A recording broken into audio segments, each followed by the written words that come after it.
وحده والصلاة والسلام على من لا نبي بعده أما بعد فأعوذ بالله من الشيطان الرجيم بسم الله الرحمن الرحيم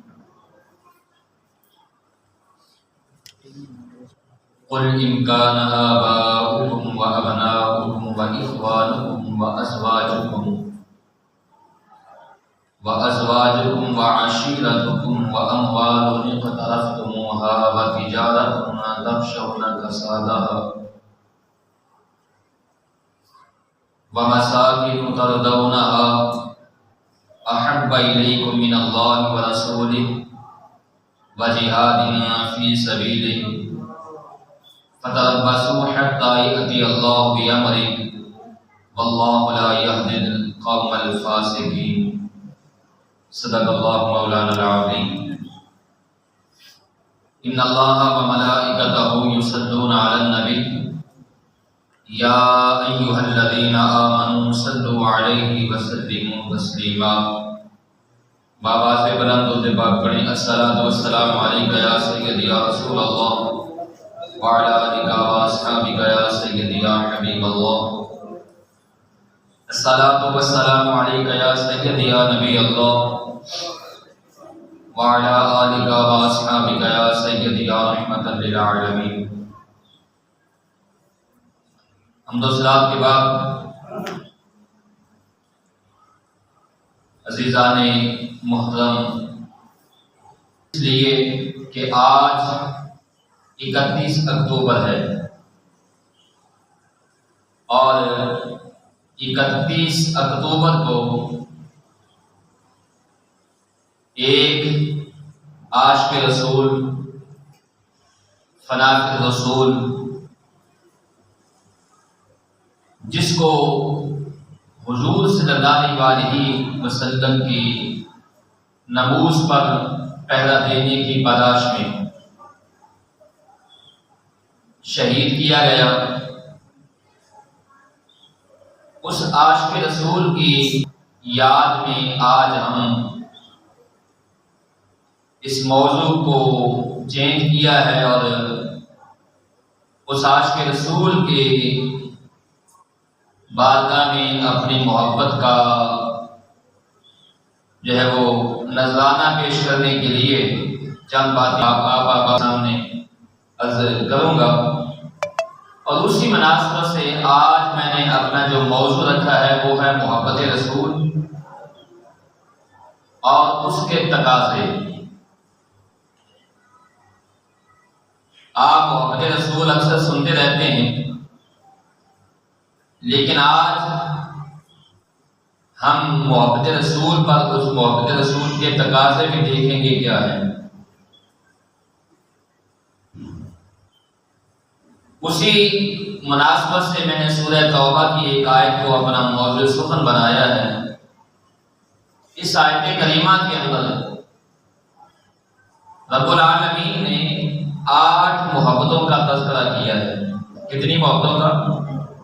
8 محبتوں کا، اور 8 محبتوں کا تذکرہ کرنے کے بعد پھر رب العالمین نے اپنا فیصلہ سنایا ہے، فتویٰ دیا ہے۔ وہ 8 محبتیں کون سی ہیں؟ یہ 8 وہ محبتیں ہیں کہ انسان کی ولادت سے لے کر انسان کی قبر تک، یعنی آخری سانس تک، انسان ان محبتوں کے اندر جو ہے وہ جکڑا ہوا ہے۔ ہر موقع پر، ہر جگہ، زندگی کے ہر موڑ پر انسان ان 8 محبتوں کے ساتھ وابستہ ہے۔ انہی کا تذکرہ رب العالمین نے قرآن مجید کے اندر ارشاد فرمایا اور یہ اعلان بھی حضور صلی اللہ علیہ وسلم سے کروایا۔ آپ کی زبانی اللہ خود بھی اعلان فرما سکتا تھا، اے لوگو، تو لیکن یہاں حضور صلی اللہ علیہ وسلم کو مخاطب کر کے رب العالمین نے فرمایا، قل، اے حبیب صلی اللہ علیہ وسلم آپ فرما دو، ان کان آباؤکم، کہ اگر تمہارے ماں باپ، و ابناؤکم اور اولاد، و اخوانکم اور تمہارے بھائی، تمہارے ماں باپ، تمہاری اولاد، تمہارے بھائی، و ازواجکم اور تمہاری بیویاں، و عشیرتکم اور تمہارے دیگر رشتہ دار، و اموال اقترفتموہا اور کمایا ہوا مال، و تجارت تخشون کسادہا اور وہ تجارت جس میں نقصان کا ڈر رہتا ہے تمہیں، جس کے بارے میں تم ڈرتے رہتے ہو نقصان کے معاملے میں، وَمَسَاكِنُ تَرْضَوْنَهَا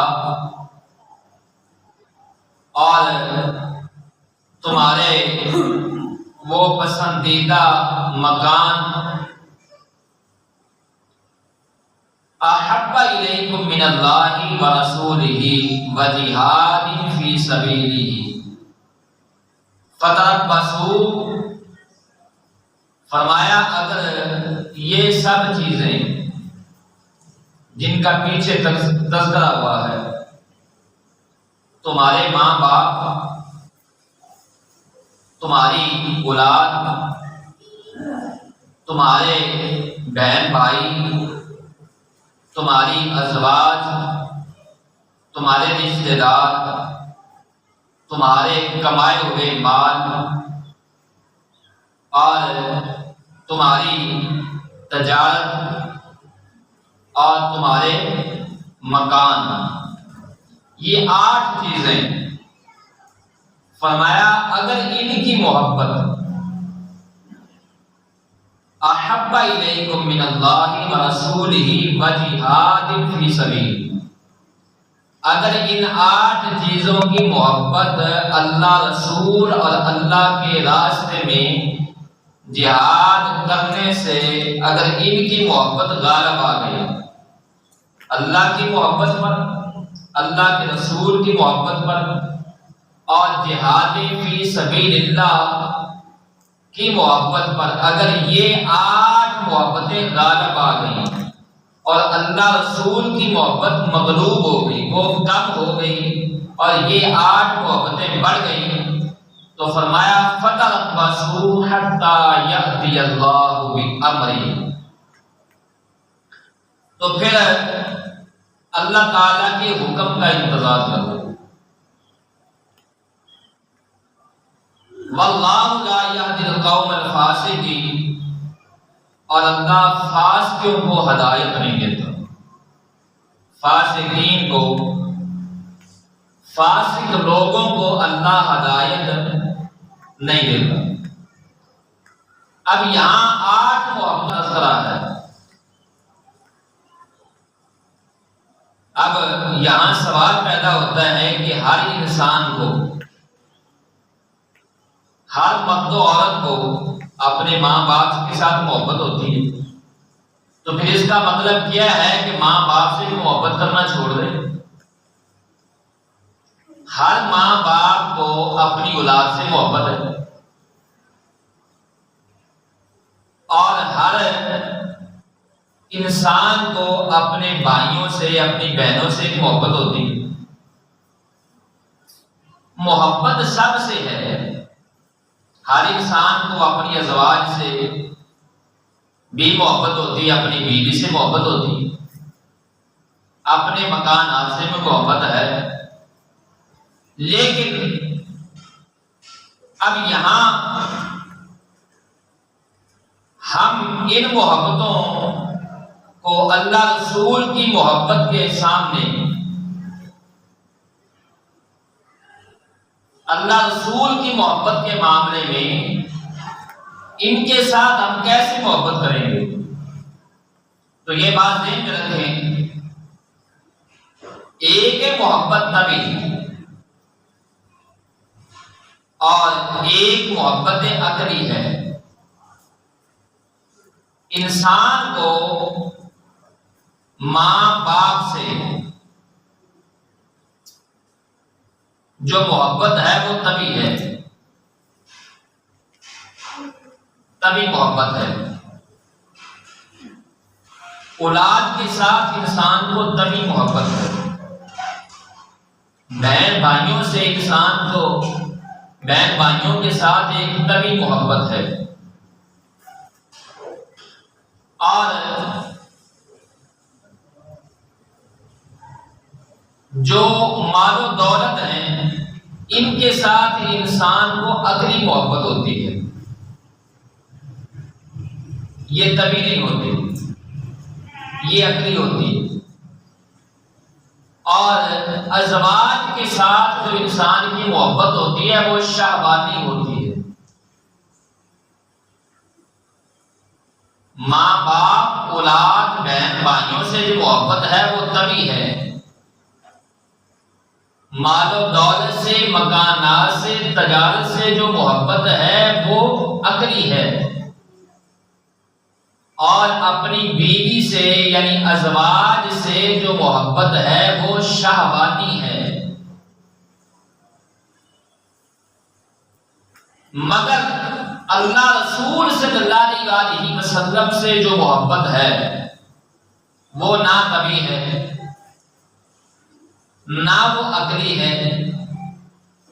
ان تین محبتوں میں سے اللہ رسول سے جو محبت ہے، ان تینوں محبتوں میں سے کوئی محبت بھی نہیں ہے۔ اللہ رسول صلی اللہ علیہ وسلم سے جو انسان کو ایک محبت ہے وہ ایمانی ہے۔ اور پھر یہاں ایک بات اور بھی ذہن میں رکھیں، ایک محبت اختیاری ہوتی ہے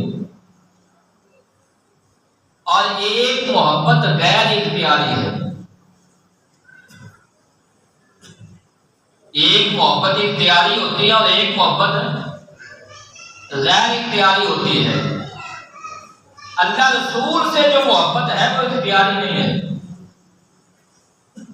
غیر اختیاری محبت ہے۔ پھر محبت کرنے کی کوئی وجہ ہوتی ہے، بغیر وجہ کی محبت نہیں ہوتی۔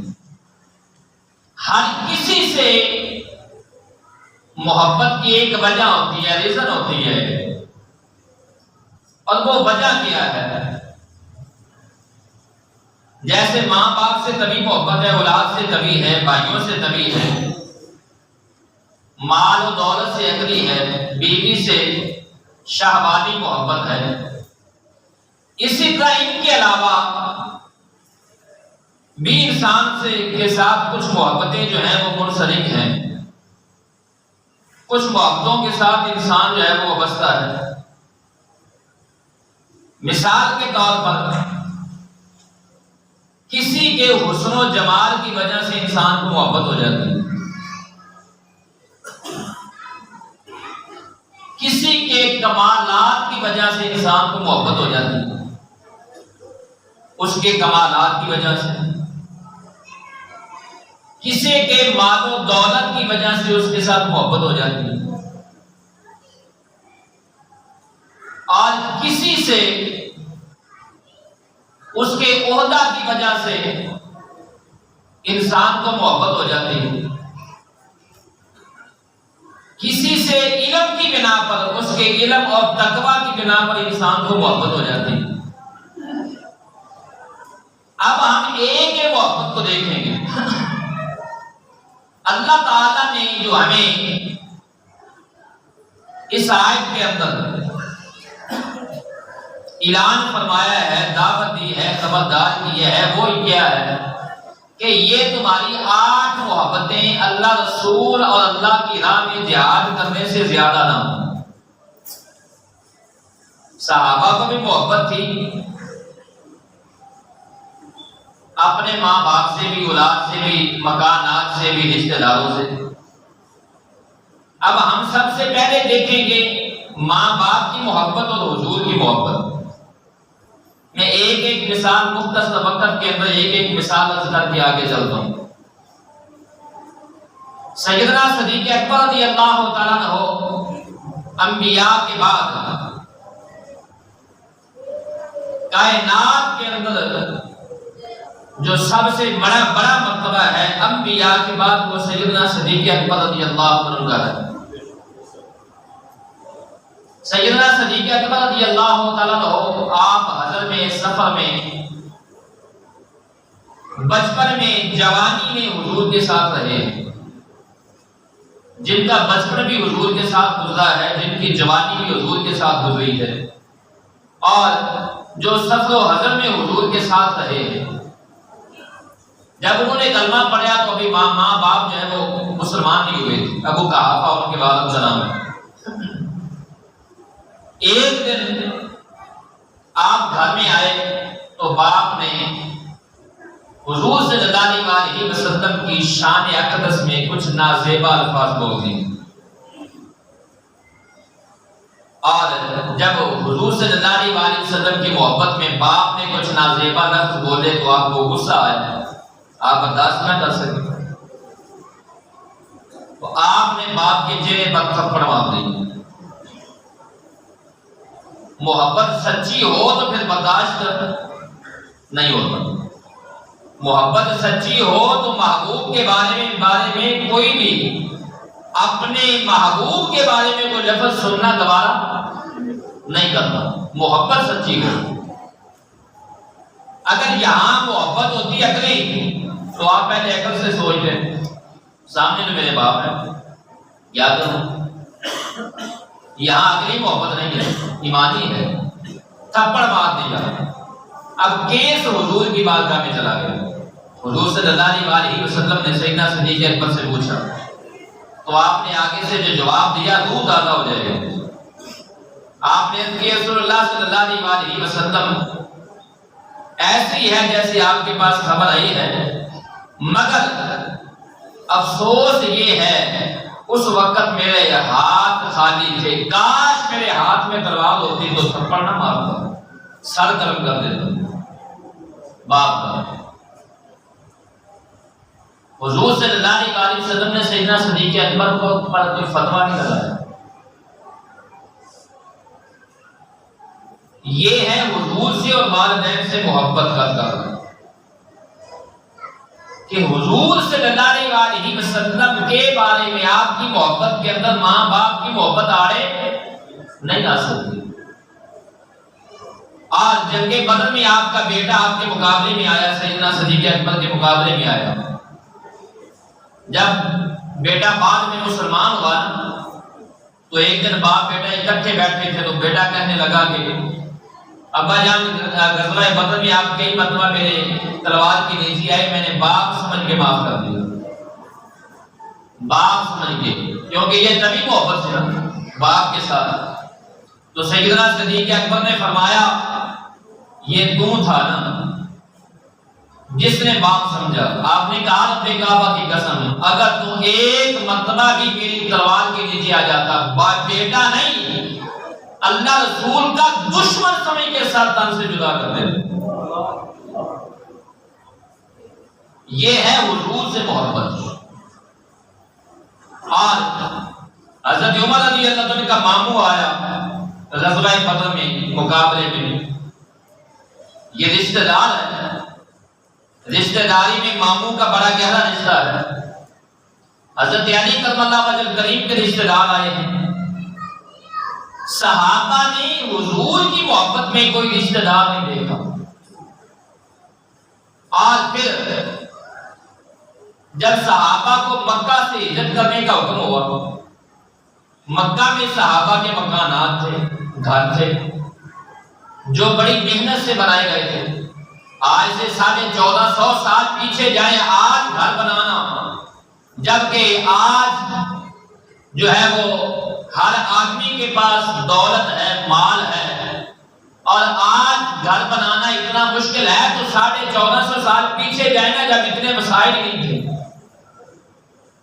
اور اس وقت کے گھر بنائے گئے چھوڑنا، باغات جو پھلوں سے بھرے ہوئے تھے، پکے ہوئے پھل اور پھلوں کے موسم میں اپنے باغات کو چھوڑنا، زمینوں کو چھوڑ دینا، فصل کو چھوڑنا، علاقہ چھوڑ دینا، شہر چھوڑنا معمولی بات ہے۔ ہم سمجھتے ہیں شاید صحابہ نے بڑی آسانی سے ہجرت کی ہے۔ کوئی بچہ جو ہے، کوئی نوجوان، کوئی بچہ گھر سے، ماں باپ سے، بعض کا ایسے مواقع بھی آ جاتے ہیں نا، اگر کوئی بچہ جوان ہو اور کرنے والا بھی ہو، ماں باپ سے یا بہن بھائیوں سے ناراض ہو کر گھر سے چلا جائے تو چند دن کے بعد وہ بھی باہر نہیں ٹھہر سکتا، وہ بھی وہاں نہیں ٹھہر سکتا۔ مگر صحابہ نے مکانات چھوڑے، قبیلے، خاندان، پورے خاندان چھوڑ دیے، بیوی بچوں کو بھی چھوڑ دیا۔ بعض کا بھی ایسا ہوتا ہے انسان جائیداد مال چھوڑ دیتا ہے مگر اولاد کو نہیں چھوڑتا۔ انسان جو ہے خاندان کو چھوڑ سکتا ہے مگر ماں باپ کو نہیں چھوڑ سکتا۔ انسان جو ہے وہ خاندان کو چھوڑ دیتا ہے، بعض بات اپنی بیوی کو نہیں چھوڑ سکتا۔ مگر صحابہ کو دیکھیں نا، حضور کی محبت میں بیوی بچے بھی چھوڑے، ماں باپ کو بھی چھوڑا، خاندان کو بھی چھوڑا، اپنا شہر بھی چھوڑ دیا اور اپنے وراثت، اپنے مال بھی چھوڑ دیے، مال مویشی بھی چھوڑے، زمینیں چھوڑ دی، سب کچھ چھوڑ کر تنے تنہا صرف اپنا ایمان بچا کر، اپنی جان بچا کر مکہ سے مدینہ کی طرف نکلے۔ کس لیے؟ حضور کی محبت میں۔ اسی لیے تو حضور نے ان صحابہ کے، ان مہاجرین کے بارے میں فرمایا تھا، ان مہاجرین صحابہ جو مکہ سے ہجرت کر کے مدینے آئے تھے، ان کے بارے میں حضور نے فرمایا تھا اگر تم احد پہاڑ کے برابر سونا خیرات کرو، انصار سے فرمایا تھا کہ اگر تم احد پہاڑ کے برابر سونا خیرات کرو اور مہاجرین مٹھی بھر جو خیرات کریں تو یہ جو تمہارے احد پہاڑ سونا سے زیادہ قدرمند ہے۔ اللہ کی بات کرتے ہیں، وہ زیادہ قیمتی ہیں۔ کیوں؟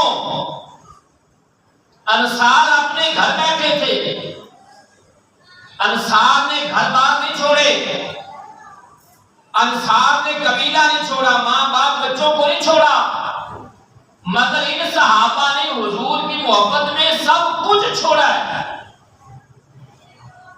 تو حضور صلی اللہ علیہ وسلم نے پھر ان کو انعام یہ عطا فرمایا، وہ احد پہاڑ کے برابر سونا بھی خیرات کریں اور یہ ایک مٹھی جو خیرات کر دیں تو ان کے احد پہاڑ کے برابر سونا خیرات کرنے سے بھی زیادہ جو ثواب ہے ان کے ایک مٹھی جو کا۔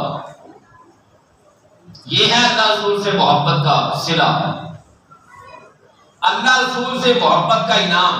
تو میں عرض کر رہا تھا یہ مکانات اور یہ تمام مثالیں میں نے پیش کر دی۔ آگے چلیں، ایک مثال میں عرض کر رہا تھا کسی سے انسان کو محبت ہوتی ہے اس کے کمالات کی وجہ سے۔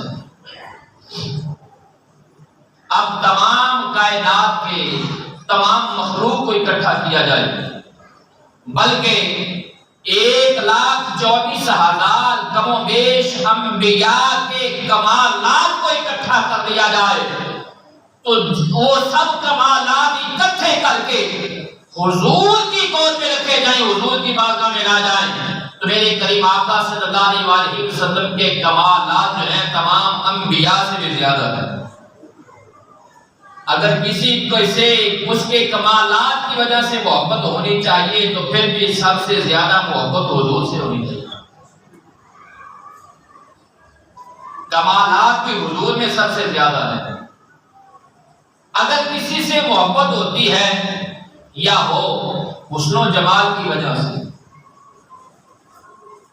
تو یہاں تو سیدہ عائشہ صدیقہ رضی اللہ تعالیٰ عنہا فرماتی ہیں میں ایک رات اپنے گھر میں اندھیری راتوں میں کپڑے کو سلائی کر رہی تھی، میرے ہاتھ سے سوئی گر گئی اور اس وقت میں حضور صلی اللہ علیہ وسلم سے حضرت یوسف علیہ السلام کی حسن کا تذکرہ کر رہے تھے.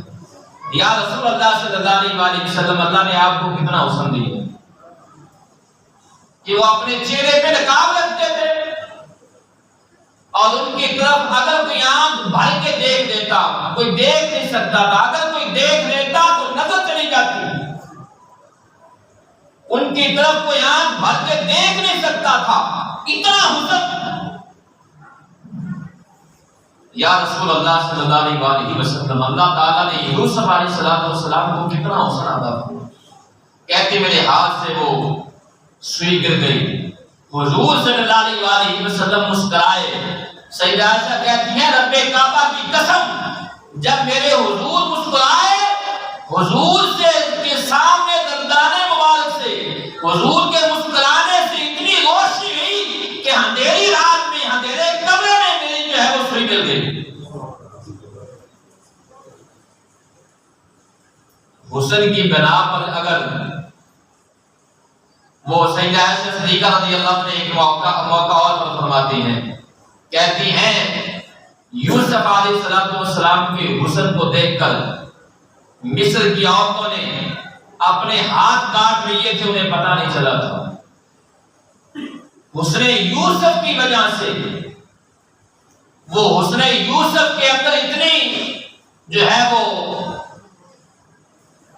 اپنے آپ پر قابو نہ پا سکی، اتنی گرفت ہو گئی ان پر کہ حسن یوسف کو دیکھتے ہوئے نظریں حسن یوسف پر تھیں اور اپنے ہاتھوں پر چھری چل گئی اور ان کو احساس نہیں ہوا تھا کہ ہمارے ہاتھ کٹ گئے، درد نہیں ہوئی. آپ فرماتی ہیں ان عورتوں نے یوسف علیہ السلام کو دیکھا، اپنے ہاتھ کاٹ لیے. کہتی ہیں اگر آج ہوتی میرے مصطفیٰ کو دیکھتی تو ہاتھوں پر چھریاں نہ چلاتی، اپنے دل پر چلاتی. حضور صلی اللہ علیہ وسلم کو دیکھ کر اپنے دلوں پر چھریاں چلاتی. کیوں؟ اب یہاں یہ بھی سمجھے، یوسف علیہ السلام اپنے چہرے پر نقاب رکھتے تھے، ان کے سامنے ان کی طرف کوئی نظر بھر کر دیکھ نہیں سکتا تھا. اور حضور صلی اللہ علیہ وسلم کے چہرے انور پر اگر کوئی ایک مرتبہ اپنی نظر جو ہے وہ حضور کی طرف، حضور کے چہرے کی طرف دوڑاتا، ایک نظر دیکھتا، پھر نظر ہٹتی نہیں تھی. وجہ کیا ہے؟ یوسف علیہ السلام بھی نبی ہیں، میرے آقا کریم بھی امام الانبیاء ہیں، نبی ہیں. ادھر دیکھنے کی طاقت نہیں ہوتی، یہاں نظریں ہٹانے کی طاقت نہیں ہے. کیا وجہ ہے؟ حضور سے پوچھ لیتے ہیں. میرے آقا کریم صلی اللہ علیہ وسلم سے پوچھا گیا. سیدہ عائشہ صدیقہ رضی اللہ تعالیٰ عنہا نے پوچھا تو میرے آقا کریم صلی اللہ علیہ وسلم نے فرمایا یوسف علیہ السلام کا جو حسن ہے اس کی مثال حضور صلی اللہ علیہ وسلم نے سورج کے ساتھ دی. فرمایا یوسف علیہ السلام کے حسن میں رب العالمین نے جلالیت رکھی اور ان کے حسن کے اندر صباحت تھی. وہ سبھی تھے اور حضور صلی اللہ علیہ وسلم نے فرمایا میں مدیح ہوں. وہ سبھی تھے، میں مدیح ہوں.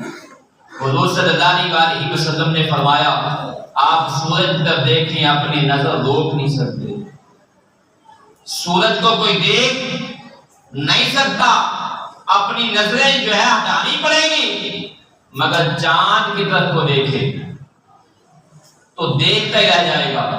حضور صلی اللہ علیہ وسلم نے فرمایا میرے حسن کے اندر اللہ تعالیٰ نے ملاحت رکھی ہے، میں مدیح ہوں، مجھے جو دیکھے گا پھر وہ اپنی نظریں ہٹا نہیں سکتا.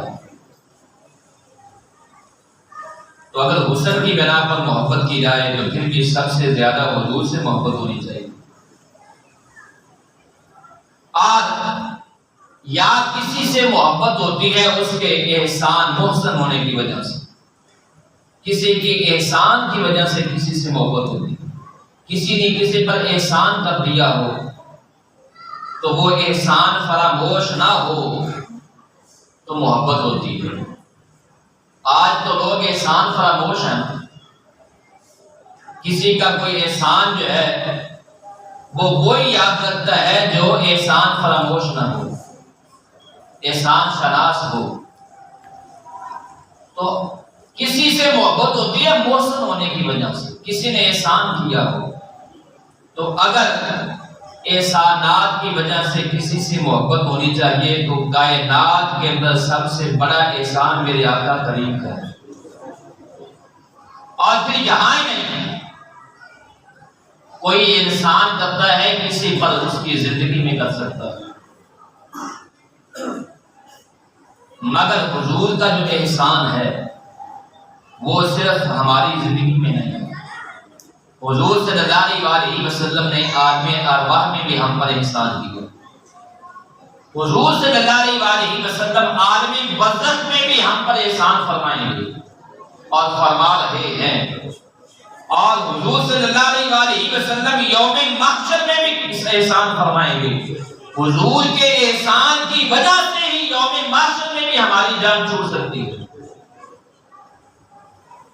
تو جو اتنا کریم محسن ہو، ہر موقع پر احسان کرے، انسان مسلمان پھر بھی ایسے محسن سے محبت نہ کرے تو پھر اس سے بڑا احسان فراموش اور کون ہو سکتا ہے؟ حضور صلی اللہ علیہ وسلم سے بڑھ کر کوئی محسن نہیں ہو۔ صحابہ فرماتے ہیں، حضور صلی اللہ علیہ وسلم کی حدیث ہے، حضور کے اس احسان کو مد نظر رکھیں، کہتے ہیں کہ حضور صلی اللہ علیہ وسلم نے فرمایا جب قیامت کا دن ہوگا لوگ جو ہے وہ غم زدہ ہوں گے، پریشان ہوں گے، اور اللہ کی بارگاہ، اللہ کی عدالت میں کھڑے ہوں گے، ہر کوئی اپنے اعمال کے مطابق اپنے اپنے غم کے اندر مبتلا ہوگا، اپنی مصیبت میں ہوگا، اپنے اعمال کی وجہ سے کوئی اپنے پسینے میں ڈوبا ہوگا، اور ہر کسی کی یہ دعا ہوگی کہ یا اللہ حساب لے۔ اب یہ حساب سے پہلے کا معاملہ ہے، تو حضور صلی اللہ علیہ وسلم کا وہاں جو احسان ہوگا وہ سب پر ہوگا، یہ ذہن رکھیں، وہ مسلمان پر بھی ہوگا، کافر پر بھی ہوگا، یہودی پر بھی ہوگا، عیسائی پر بھی ہوگا، ہر کسی پر حضور کا یہ احسان ہوگا۔ احسان حساب شروع ہونے سے پہلے حضور صلی اللہ علیہ وسلم کی وجہ سے حساب شروع ہوگا۔ اب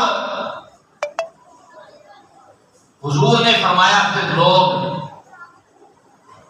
سب سے پہلے آدم علیہ السلام کے پاس جائیں گے، آدم علیہ السلام عرض کر دیں گے کہ آج میں کچھ نہیں کر سکتا، کسی اور کے پاس ہے، نوح علیہ السلام کے پاس ہے۔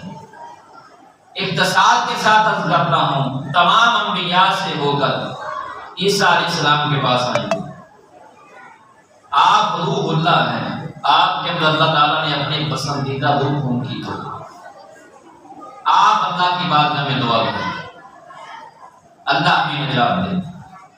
تو عیسیٰ علیہ السلام عرض کریں گے آج اگر کوئی ہستی ہے تو وہ محمد الرسول اللہ صلی اللہ علیہ وسلم، ان کی بارگاہ میں جائیں، حضور کی بارگاہ میں آئیں گے۔ اب حضور فرماتے ہیں کہ اس وقت میں سجدے میں سر رکھ دوں گا اور اتنی دیر تک سجدے میں رہوں گا جتنی دیر تک اللہ چاہے، میں سجدے میں رہوں گا۔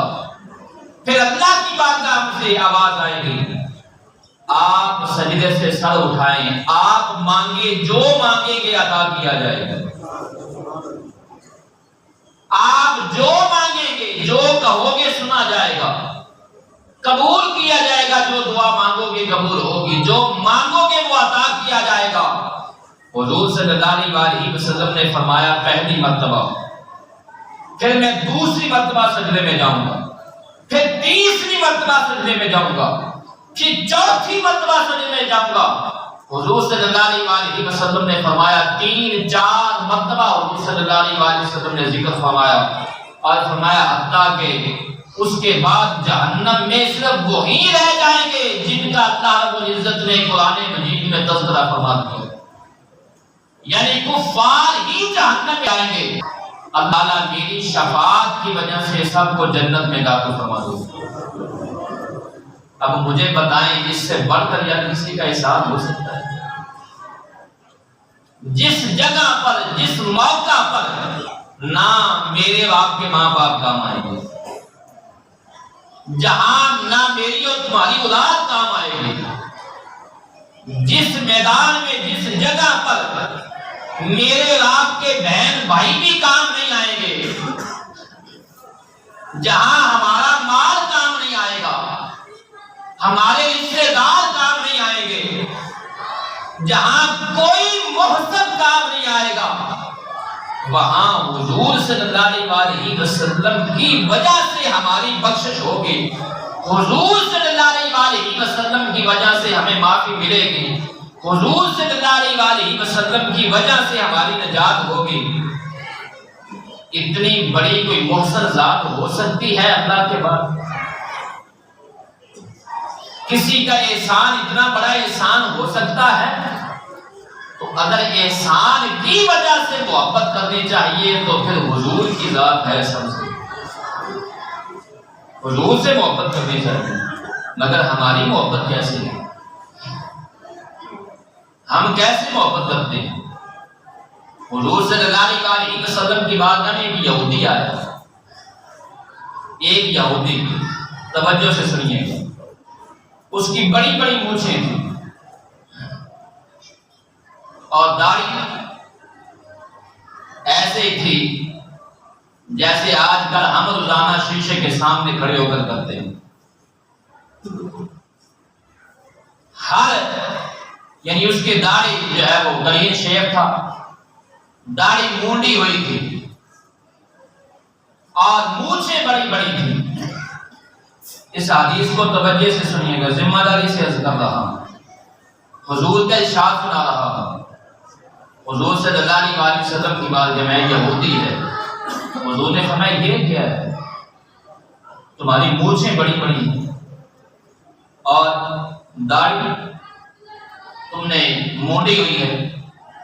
اس نے آگے سے جواب کیا دیا؟ اے اللہ کے نبی، ہمارے دین میں ایسا ہے۔ ہمارے کیا کہا؟ بولے حضور کا ارشاد ہے۔ حضور فرما رہے ہیں کہ یہودی نے کیا کہا؟ کیا کہا؟ ہمارے دین میں ایسا ہے۔ یہ کس نے کہا؟ یہودی نے۔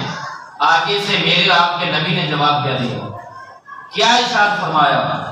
حضور نے فرمایا ہمارے دین میں ایسا نہیں ہے، ہمارے دین میں یہ ہے، ہم مونچھیں جو ہیں وہ کٹاتے ہیں داڑھی کو، تو مونچھیں بڑھانا اور داڑھی کو کٹانا یہ کن کا دین ہے؟ بولے رکھنی آپ نے اپنی مرضی سے ہے، جواب تو دیں۔ حضور کے سامنے یہودی نے اقرار کیا ہے، مونچھیں بڑھانا، داڑھی کو مڈانا یہ کن کا دین ہے؟ سب بولے کن کا ہے؟ آج ہم کس کے دین پر عمل کر رہے ہیں؟ ہم کس کے دین پر ہیں؟ ہم نے کلمہ کس کا پڑھا ہے؟ حضور صلی اللہ علیہ وسلم کا۔ اور دین کس کے پر ہے؟ حضور نے فرمایا ہمارا دین تو یہ نہیں ہے، ہمارا دین ہے ہم مونچھوں کو مڑاتے ہیں، مونچھوں کو کٹاتے ہیں، داڑھی کو۔